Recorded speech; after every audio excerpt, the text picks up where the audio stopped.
બનાસકાંઠા જિલ્લાના ભીમાજી ગોળિયા પ્રાથમિક શાળામાં એકેપીએસ ટીમ દ્વારા 500 વિદ્યાર્થીઓને ચોપડા વિતરણનું આયોજન કરવામાં આવ્યું હતું। આ કાર્યક્રમમાં એકેપીએસ ટીમના સભ્યો અને ગ્રામજનો હાજર રહ્યા હતા અને સૌએ એકેપીએસ સંગઠનના કાર્યોની પ્રશંસા કરી હતી। કાર્યક્રમમાં એકેપીએસ જિલ્લા પ્રમુખ રમેશભાઈ દીપડાનું વિશેષ સ્વાગત કરવામાં આવ્યું હતું। તેમણે સંગઠનની પ્રગતિ માટે આશીર્વાદ આપ્યા હતા। પ્રમુખે પણ સમગ્ર ટીમ, શાળાના સ્ટાફ અને વડીલોનો આભાર માન્યો હતો। કાર્યક્રમનો મુખ્ય આકર્ષણ રમેશભાઈ દીપડા દ્વારા લેવડાવવામાં આવેલા વ્યસન મુક્તિના શપથ હતા। તેમણે વિદ્યાર્થીઓને કોઈપણ પ્રસંગે નશીલા પદાર્થો અને બીડી જેવા વ્યસનોથી દૂર રહેવા ભાર મૂક્યો હતો।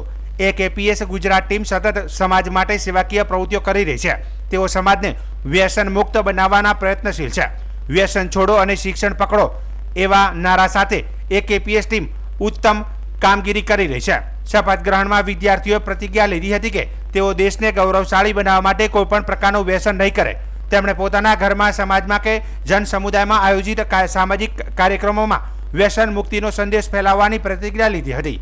વિદ્યાર્થીઓએ અફીણ, ડોડા, બીડી, સિગારેટ જેવા નશીલા પદાર્થોનો ઉપયોગ ન કરવાનો અને પોતાના પરિવાર તથા સગા સંબંધીઓ સાથે મળીને વ્યસનને જડમૂળથી દૂર કરવાનો સંકલ્પ લીધો હતો।